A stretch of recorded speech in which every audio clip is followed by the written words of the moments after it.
Tai Kai mes sakom, kad vaikams žaidimas yra darbas, mes vis tiek, na, nebūtinai to, ne, bet mes vis tiek turime minėti, kad, na, tarsi tai jų veikla, nes vaikai tuo užsiima, jie neina į darbą. Nu, tai čia jie turi žaidimą ir jie žaidžia, bet mes vis tiek, ta pirma mintis nebus tokia labai tai priimanti rimtai. Nu, mes vis tiek tarsi, nu, tai tas žaidimas, nu, pažaidė, nu, tai vėliau pažais, jeigu vaikas verkia, ne, mes ten dabar kažkaip jį ištraukiam iš to ir jisai pradeda verkti, arba vaikai labai dažnai kartoja tą patį veiksmą milijonus kartų ir mums kaip tėvams jau truputėlį trūksta kantrybė ir mes sakom, nu taigi nieko tokio, čia ne tai, kad sutrukdžia man dirbti darbe, ne, ten tik vaikas kažką ten atidarau, uždarau. Tai nors grįžti prie to pačio principo, kad vaikams žaidimas yra darbas, bet ta tikrąja prasme, kad tuo metu tikrai vyksta kažkas labai labai rimto jų smegenyse. Taip, žaidimo metu vyksta savikūros procesai, vaikas taip susipažįsta su pasauliu. Iki 3 metų mes turim, ką mes žinom apie vaiko smegenis, tai kad jos yra labai imlios, jos yra labai plastiškos ir jos save kuria, 80% smegenų vaiko susikuria per pirmosius 3 gyvenimo metus. Tai yra didžiulis procentas, tai yra didžiulis kiekis jų išsivysto būtent tuo laikotarpiu ir vystosi tikrai ne dėl to, kad mes tą vaiką pasodinę kažką jam rodom.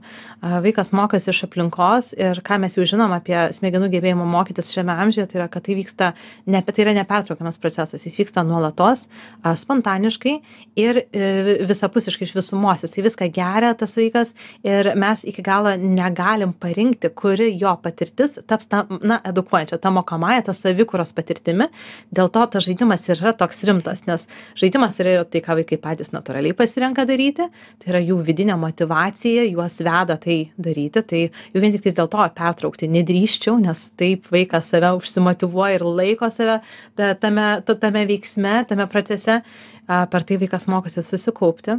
Tai galbūt jeigu turim vaiką, kuriam sunkiai sekasi susikaupti, tai būtų pirmas dalykas, kurį ieškočiau priežasties, kiek kartų mes pertraukiam vaiko veiklą. Ir žaidimo metu vaikas tyrinėja pasaulį. Tai yra maži moksliniai eksperimentai, su tuo atidariau, uždariau. Vaikas testuoja, kaip veikia tas principas. Tas pats daikto metimas nuo kėdutės žemyn ant grindų. Vaikas testuoja gravitacinės jėgas. Ir mes tam lėliukui, mažyliui, mėtančiam kamuoliuką, mes niekaip nepapasakosim apie gravitaciją taip, kad tam vaikui būtų aišku. Nėra nieko kito, ką gali tas vaikas daryti, apart to, kad mesti tą kamuoliuką, stebėti ir galvoje tiesiog jungiasi neuronai. Ir tas labai akivaizdžiai matosi, ypatingai, jeigu leidžiam vaikam daryti tą patį veiksmą daug kartų. Aš stebiu ne patį veiksmą. Kai mano dukrai buvo tas laikotarpis, kada labai tyrinėjo kelis specifinius judesius, aš ją stebėjau. Ir tikrai galima pastebėti tą akimirką, kada vaiko akys nušvinta, suvokus, kas iš tikrųjų nutiko. Tai čia yra labai žavus dalykas. Ir vien tik dėl to dar, dėl tos asmeninio pasitenkinimo, kai tu matai tą eureka akimirką, dar ir dėl to neverta pertraukti vaiko darančio, tą pačią užduotį 100 kartų. Ir jokiais būdais nereikia padaryti to už vaiką, nes čia rezultatas yra procesas. Čia rezultatas nėra, kad vaikas iki galo kažką įdės į dėžutę, ten paskutinį kartą numes kamuoliuką ar paskutinį kartą uždarys stalčiuką. Visas tas rezultatas yra viso to proceso trukmė. Tai yra visas tas laikas, kiek vaikui reikia ištyrinėti tą judesį, tą vieną veiksmą, tą vieną principą ir pajusti tą eureka akimirką, kad suprato, kas čia vyksta. Tai tikrai neskubėkim už vaikus, pabaigti tą veiksmą, užžaisti, leisti tą tyrinėti, nes taip, tai yra edukuojanti patirtis, kad ir kaip labai keistai skamba, neatrodo vaikas darinėja stalčiuką, kas čia tokio, o atrodo tiek daug telpa į tą vieną paprastą veiksmą. Ir čia jau kalbam dabar apie smegenis, nes smegenų vystymąsi, bet vystosi ir motorika. Vaikas bando suprasti savo jėgą, jisai bando suprasti, kiek tos jėgos reikia, kad uždaryti netrenkus, kiek reikia ranką ištiesti, kad uždaryti iki galo ir daug kitų dalykų. Jie visi vyksta vienu metu. Jokia pamoka teorinė mums pasisodinus vaiką priešai save ir sakant, žiūrėk, stalčių darom, pavyzdžiui, taip, neatlieps to poreikio, nesuteiks vaikui tiek žinių, kiek tiesiog bandymas padaryti tai pačiam. Ir mane tas tikrai labai žavi. Žavi, kad tai yra taip paprasta ir sudėtinga, tik tais jau yra, nes mums yra sudėtinga. Vaikui tai yra nesudėtinga. Tai jau čia šitoj situacijai tiesiog verta gal į save sugrįžti, pasižiūrėti, kodėl mums yra sunku išlaukti, kodėl mums tai kelia gal kažkokių abejonių, ar tai yra verta, bet žiūrinti vaiką, tai akivaizdžiai matosi, kad tai yra savikūros ir saviedukacijos procesas, kurio pertraukti, nedrįsčiau. Aš prisimenu, kai pirmą kartą nuėjau į mano vaikų darželius, kurie buvo dar Briuselyje ir abu darželiai, ten iš esmės vienas ir tas pats darželis, kuris vėliau apsijungė, buvo paremta Montessori veiklomis ir aš prisimenu, žiūrėdavau, kaip ten viskas įrengta, tas lentynėlės ir galvodavau. Toks pirmas jausmas buvo nusivylimas. Tai kad aš galvojau, nu kažkaip iš darželio tikėsi daugiau, čia dabar kaip namų kopija. Nu ten kartos, va, tokios panašios tie samčiai, ten kažkokios tai dar kažkas kaip namuose, tos spynelės susirakinti, o čia kaip namų duris susirakinti, ne? Ten visi tie, nu, vat, visi tie tokie, tas rinkinys nuvalyti langams, ten irgi supras, kaip čia valau, kempinėlės kažkokios, aš galvoju, nu, patingiau investuoti, vienu žodžiu. Kitaip tariant, patingiau investuoti ir čia tie visi labai tokie naminiai žaislai, ne? Tu iš esmės objektai, ne? Kruopos, ten dar kažkas, va, tokie.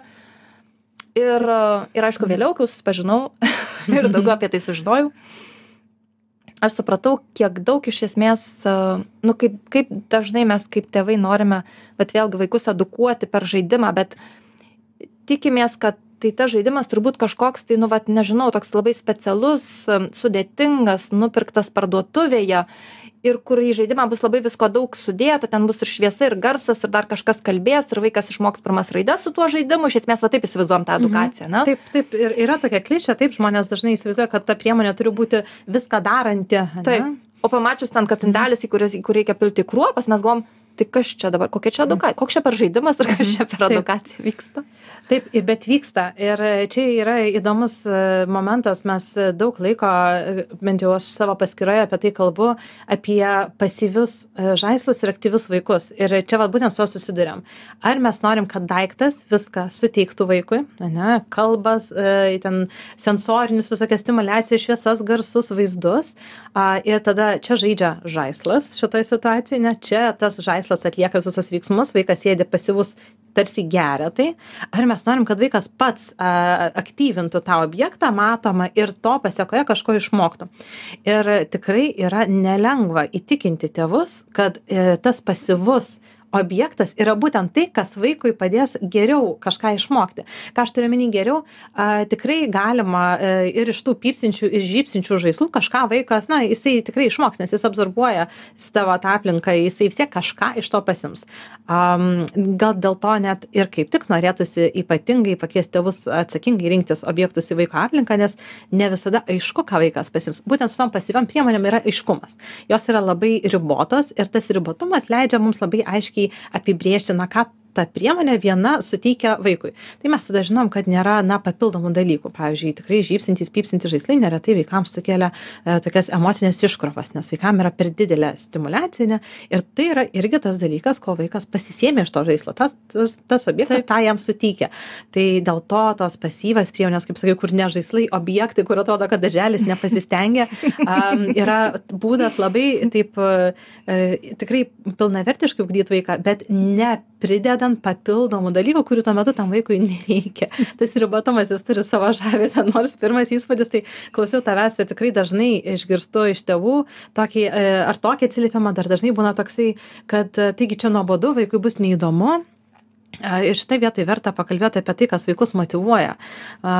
Ir kaip vaikai šiaip apskritai yra linkę gyventi, tai geriausia yra vaiką nuvesti į aplinką, kurioje nieko negalima liesti ir kurioje yra daug labai įdomių dalykų. Tai parduotuvė arba muziejus. Aš sakau, čia yra puikus eksperimentas, noriu sužinoti, kaip jūsų vaikas susipažįsta su pasauliu, nuveskite į vietą, kurioje